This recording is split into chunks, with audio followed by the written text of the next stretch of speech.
Number 4. Fourth way to do it is you just do a letter. People still open their email. Postcards, a lot of times I've sat there and I've watched family members or neighbors like go through their mail, and a lot of times things can go just Quickly. right in the trash. Right in the trash right away. And they sort them into, okay, these are important and this is promo and whatever, and just right in the trash. A letter in an envelope, sealed, addressed to you, maybe even handwritten, to Todd Sumney, here's your address. They're going to open it. And you open it up and it says, hi, Todd, I just wanted to let you know what's going on in your neighborhood. Whatever your wording is. I'm your neighbor. I live here in your neighborhood. And as a service to all of you, I want to share what's going on in our neighborhood so that our neighborhood's in high demand. Only 2 homes are for sale right now. Blah, blah, blah. And you do a letter. So years ago, prior to texting and video, we would mail postcards, we would mail letters, we mailed anything that we possibly could put a stamp on. Right. And the goal was to get like a 3-second, 4-second impact so they actually look at it before it goes in the trash. And so something like this now, if it's hand addressed, it does get that 3 or 4 seconds, and you have a very high chance of it getting opened. Right. And so, Right. yeah. Well, and again, what I'm sharing with all of you, originally I started working with agents about the neighborhood concept. I heard from an agent who was doing the neighborhood concept, doing these mini neighborhood reports, getting such great results, literally where they were winning listings, and life happened and people called them to sell their home. And then as I started to tell agents about the mini neighborhood report, what I found was the agents did this concept 10 different ways. Some texted, some did videos, some did letters, and they also had varying results. Some people might not gravitate to a video. Right. But yet they would open a letter. So the real concept at the end, I was going to talk about this, is you really want to do this mini neighborhood report multiple ways to the same customer. One concept would be in 1 month you send them a text. A month later you send them a video. A month later you send them the email. And now you're in month number 4, you send them a letter. And one of the 4 is going to resonate with them. And after sending all the rest of them, the letter is going to have impact. It really will, because they will recognize your name. They will look at it then. They will. And so, where if you just send it out in month 1, if they don't know your name, they don't recognize it, then it has a high chance or a high probability of going in the trash. Right. But so, what does this letter say? What does it look like? So the letter is the same thing that the text says. It's just a letter. It's just it's best. So you're telling me not to overthink it. I'm telling you not to overthink it. I mean, if you're doing it in mass, it's going to say, dear Greyhawk Talon Retreat, homeowner. Okay? That's okay. That works. It gets it out. It gets it out. Dear Todd. Yeah, but if I send a letter and it says Todd, because I've got you personally, I'm using a database resource, Cole Realty resource, or I've farmed all my neighborhood and I know who my neighbors are, and I'm saying, Dear Todd, it's more impactful. Yeah. But again, I think that many people, they'll throw the promotional things away, then they have their letters, and they'll open them up, and they'll open up that letter, and they'll read it. And so it's the same thing. It just says, Dear Todd, hey, happy summer.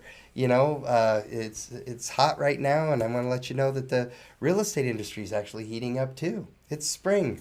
We have more people looking than we're looking a couple months ago. The problem is we don't have homes right now. So again, make it conversational, not sales-oriented, and make it service-oriented. You're trying to help people. I just want to provide you with information about what's going on in your neighborhood, and you write a letter. Right. Doesn't it work? So, it's fast and it's easy too. Yep. So, all right. So number 5, a 5th way to do it. You just go live on Facebook and you do a neighborhood report. That's even scarier than shooting a video. It's the same. It's the same. But you're just going live on Facebook and you're doing that neighborhood report. Sure. This is especially effective, though. I do know some agents have created private Facebook groups for their neighborhoods. So if they Great. live in a neighborhood, they're going to invite all their neighbors. I know one agent literally walked through her entire neighborhood with her dog and just said, "I want to invite you to the McDowell Mountain Ranch Facebook group. We share information on tree trimmers, landscapers, pool companies, babysitters, you know, Wow. promos going on, parks and events that are going on. Little League sign up is this week, you know, and they Right? share Yeah. information. Yeah. And who's the administrator of the private Facebook group? The realtor. Right. And so then they go live. As you all know, I live here. You know, I just want to let you know what's going on in the neighborhood. Oh, love it. So it's a same concept, just one more way to do it. Let's talk about number 6. I call it the packet drop-off. And for this one, I have a story to tell. There's an agent in Oregon, and we were talking about the mini neighborhood reports. And he asked the same question one day. He said, well, I don't have all the names, addresses, and phone numbers of everybody in my neighborhood. So I'm trying to get my real estate business off the ground. I'm putting in overtime. I'm staying until 5 o'clock at the end of the day every day to make sure, you know, I'm putting in the hours. And he said, what if I decided to leave work early? And I left at 3:30, and I go home and I grab my wife. He's newly married, you know, 2 or 3 years married, has a brand new baby, a dog. And he says, I put the baby in a stroller, the dog on the leash, and my wife and I walked through the neighborhood, and I dropped off packets to everybody's porch because I didn't have their names, addresses, and phone numbers, but I wanted to let them know what was going on in our neighborhood. And he said, and it killed multiple birds with one stone. He said, I got to spend more time with my wife. I got some exercise. It relaxed me at the end of the day. And believe it or not, so many people stopped me, talked to me. I got to meet people. And then there's one funny little story. He said, the interesting thing to me, he said, by the end, after a couple weeks of doing this, they decided they had their neighborhood done. They went to a neighborhood over across the street. They're going through the neighborhood. He'd do 10 or 20 packets a day. He said people started stopping him. They'd be driving in their car and they'd pull up next to him and they'd say, hey, are you the guy doing those mini neighborhood reports? Like, can you get one for me and my wife? This is my name, my phone number. I live down here on this street. I haven't seen one from you, but my neighbor got one. Wow. Isn't that a great story? That's awesome. So you guys can do this. It's easy. Isn't that a great? I mean, right now, what if everybody just decided to leave work at 4 o'clock for the next month and go walk your neighborhood from 4 to 5? Go walk the next neighborhood over and hand off mini neighborhood reports on the front porch. And your dog will appreciate And you too. and so will your wife. And you get to spend time with your wife, right? Absolutely. You know, Yeah. now you can't put it in the mailbox. That's that's no. illegal. It is. You got to drop it off on the front porch. But it's a simple little way to do that. The next way to do it, a mini neighborhood report, is just to do it over a lunch. And your concept here is you're inviting people to lunch. And you're inviting them to lunch in person, or you're inviting them to lunch even remotely. So when I first... Remotely, like virtually? Yeah, virtually. We're going to have a Zoom meeting And over again, lunch? remember, I was talking to agents about this concept. Yeah. And then I interviewed them later and asked them, so how are you doing it? Well, I do a letter. Well, I do videos. I do text. And these are the results I'm getting. All of them are getting results. Well, there's a couple agents that were like, well, here's what I do. I send them an invite to go order tacos. And I'll have Uber Eats deliver tacos to you. And then we'll get on the phone over lunch and we'll have lunch together. And, Cool. you know, even though we're not together, we'll do it remotely and I'll send you a Zoom link and we'll talk.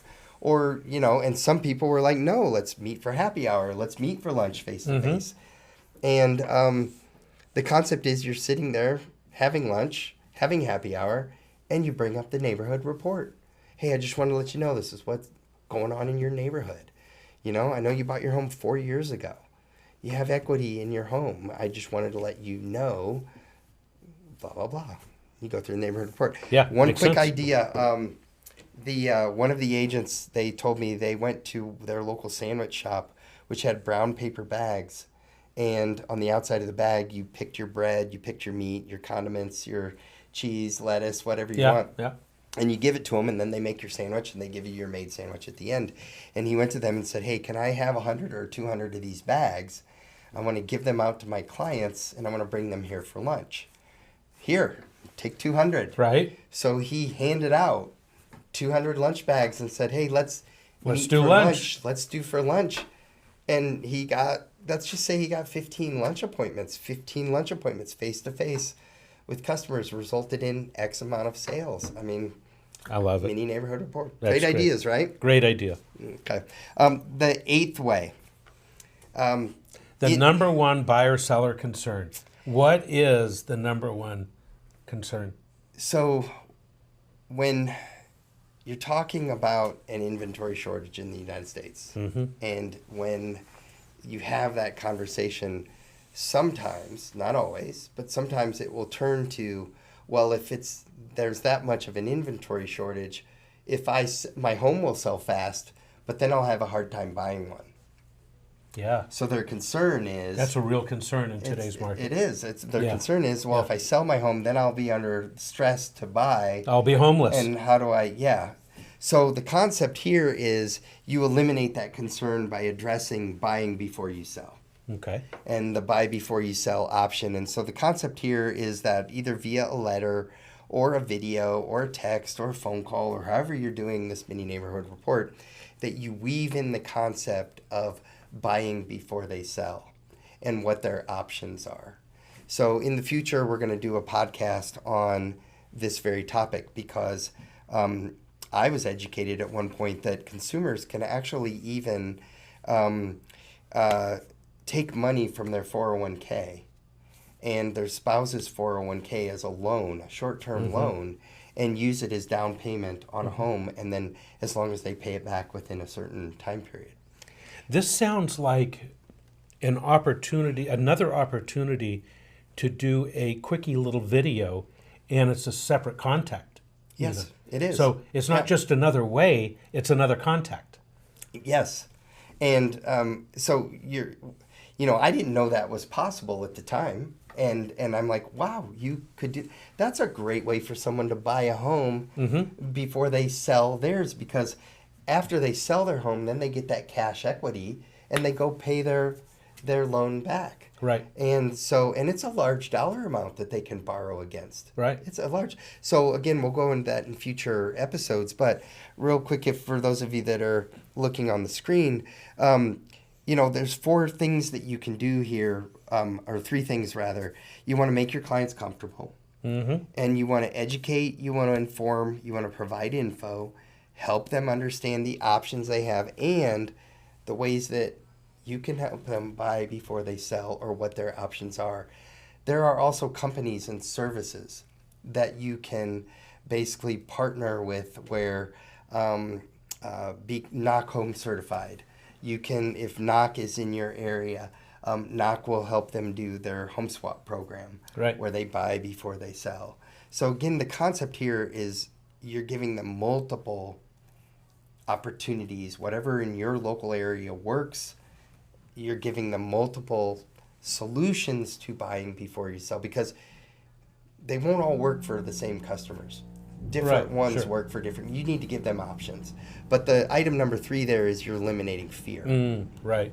And my fear right now is, well, if there's that few of homes for sale, I won't have much to choose from. I won't be able to buy. Right. So then let's help you buy first.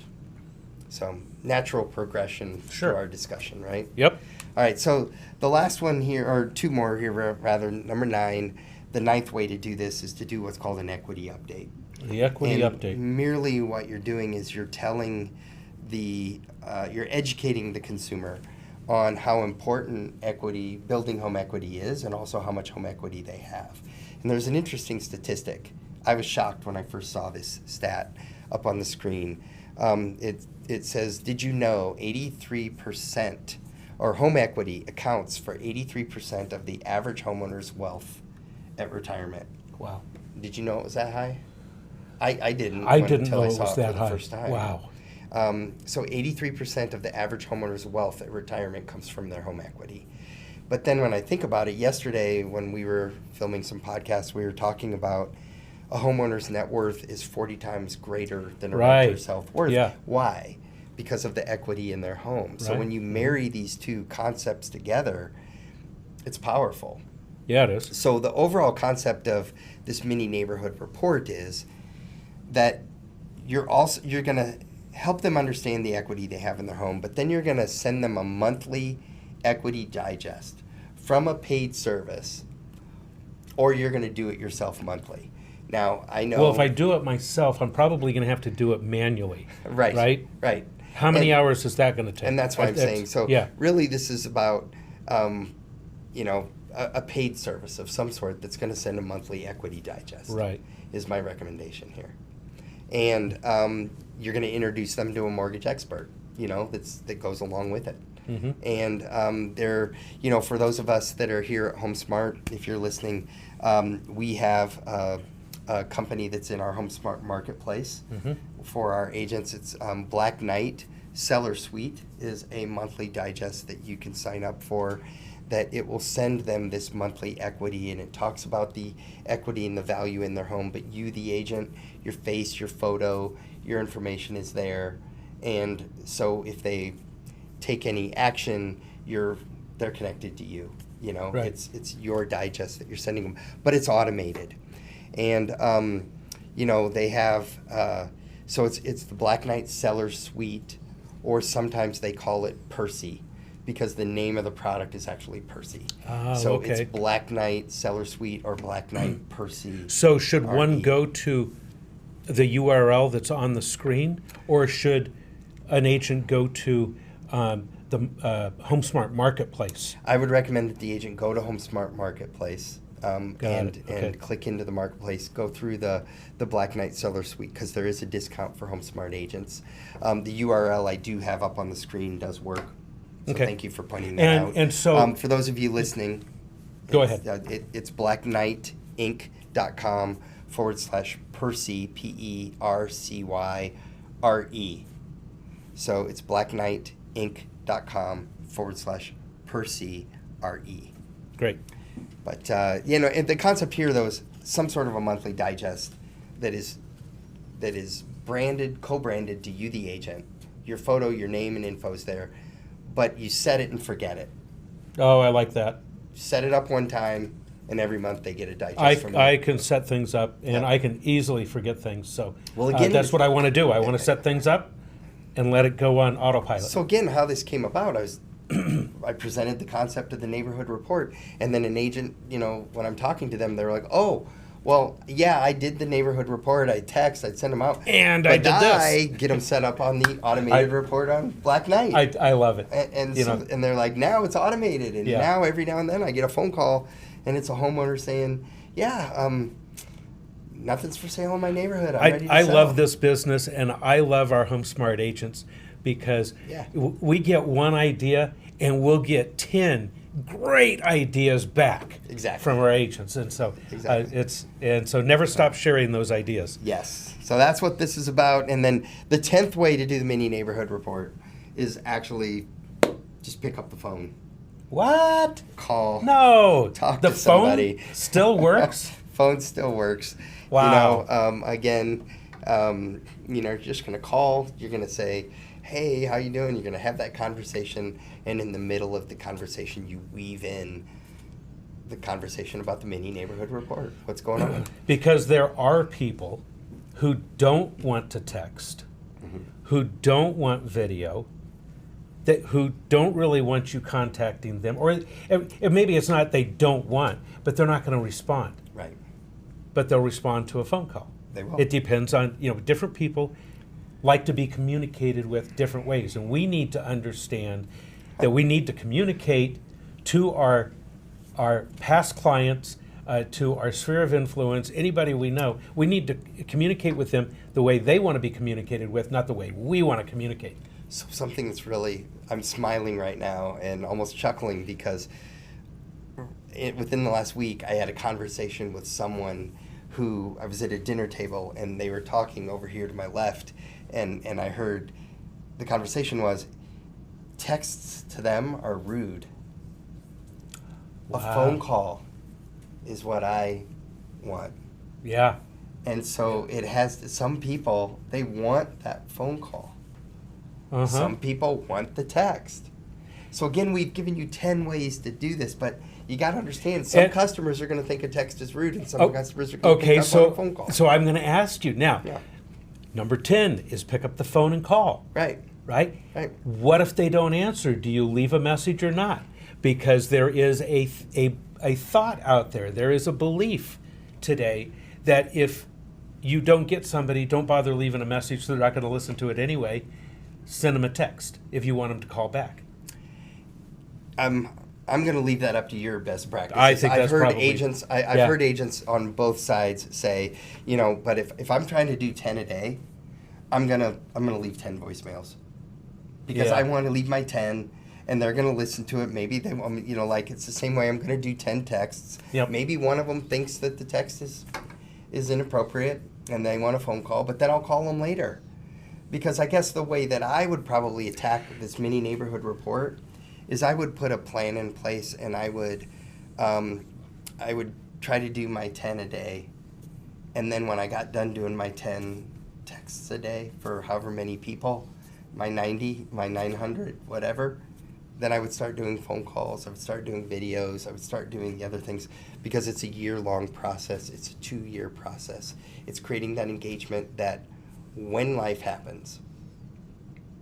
Exactly. When life happens, we're there, and we're top of mind. We want to be the one they call. And I really think it's what we're talking about here, Todd, is find what works for you. Right. We're throwing the ideas out here, and they're great ideas, and so just whatever works for you, whatever you're comfortable with, do it, but do something. Right. And doing something is better than doing nothing.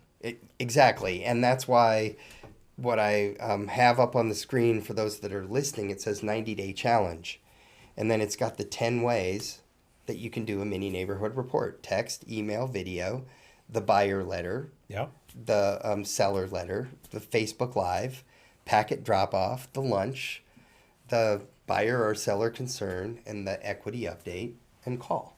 So there's 10 ways to do a neighborhood report. So the opportunity, though, 140 million homes in the U.S. Right. And at any given moment, one of them could put their home up for sale, and we know 5 million of them are going to do that this year. So don't we increase our odds? Don't we create more inventory if we make that conversation happen more often? So that's where I am going to challenge. Some might say 10 a day is too much. I'd rather, I guess I'd be happy with 1 a day. I would be okay with that. But I want to paint the picture real quick. 10 people a day times 90 days is 900 opportunities. And I think there's a lot of folks listening, Todd, when they think about 10 a day, they go, okay, well, I can do 10 a day for about a week, and then I run out of people. So then what do I do?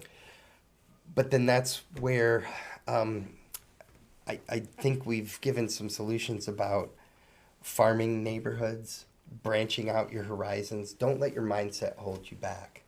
How many people live in your wait a neighborhood? minute. Hold on. Are you telling me not to overthink it? Right. How many people live in your neighborhood right now? How many people? I'm going to say like what you would consider your neighborhood. There's probably about 100 homes. Okay. Give or take. So at 10 a day, that's 10 days. Yeah. Right? Yeah. So 2 ways that I would approach it. You do the text for 10 days. Then you switch to video. 10 days. And then you switch to, and maybe you take a couple days off in between, right? Yeah, it could happen. Yeah, could happen. And then you switch to video. And then you do the letter. And then you walk your dog. And you drop off packets at their house.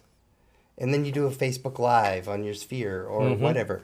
And then you do a letter that eliminates the seller concern about buy before you sell. Right. And then maybe you call, you talk to them. I mean, I'm just saying, if you only have 100 people, then do it over and over and over again. Another way. Yeah, but I have 1,500 people in my immediate sphere of influence. Right. And so that one is a whole lot easier. But even, Rich, I know in your career, you've helped so many people, past customers. Have have you sent? Well, I know you're not selling anymore, so that's an unfair question. Well, but, I am you know, selling, or you're, but it's a different place because they're coming to me. I am staying in contact, Right. but I'm not actively pursuing it every single day. But if you put your realtor hat back on, oh man, and I said, starting today, go to all your past customers and do a mini neighborhood report. Todd, talking about this stuff, I want to get out there and do this. I know how much I can generate. I know that there's business out there that's just, and this is the low-hanging fruit. Right. Yeah. But that to me, when I ask the question, okay, if you did that, how many listings would you generate? What percent? Like what percent would you be looking at? Let's just say 10% of 900 people. 10 people a day for 90 days, 900 people. And again, I'm pushing you to do your past customers, to do a neighborhood, then to do another neighborhood, to farm an area. Go buy the names and addresses of a neighborhood and force yourself to do 900 people.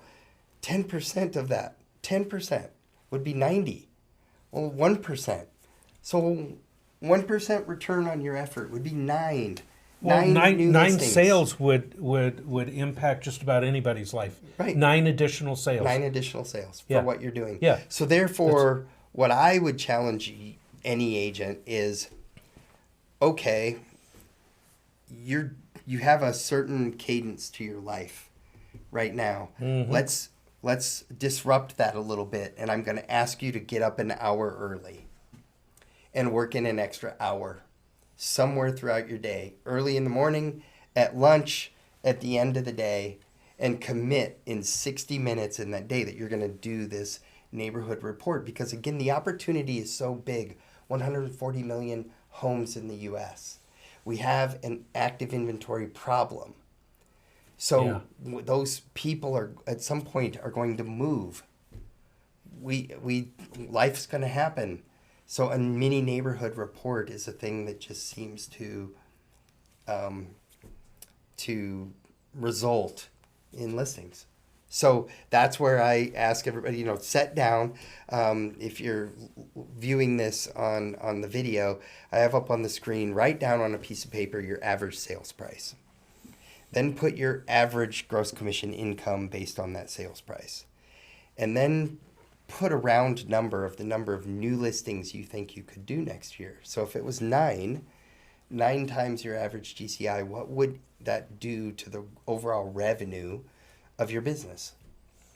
And substantially increase it. Right. And then so then therefore does that number then motivate you? Mm-hmm. And would that number result in more listings, which helps buyers because there's more listings available? It helps sellers because you're helping them sell. So to me, it's all about, results. It's about defying the industry constraints. It's about removing those roadblocks. And, my thing is fast and easy and just committing, getting out of your comfort zone and trying something new for an hour a day. I think that's really what it is. Yeah.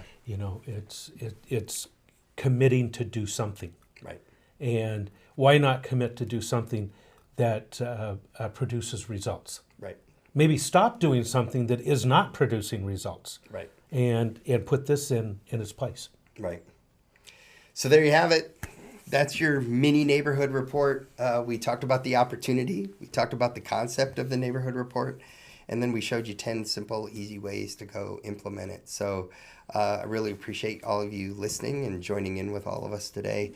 I'm Todd Sumney, the Chief Industry Officer for HomeSmart. Rich LaRue. Rich, thank you for joining us here today. Hey, it was a blast. Always have a good time doing these things. Love giving this information.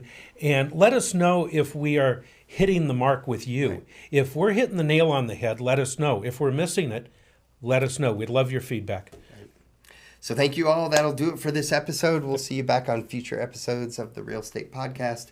Thank you all for joining us today. We'll see you soon. We'll see you next time. Like what you're hearing on The Real Estate? Tell your friends about us. Tell them to check out all of our episodes on Google Podcasts, Apple Podcasts, YouTube, and Spotify. And don't forget to send any topics you want us to tackle to therealestate@homesmart.com.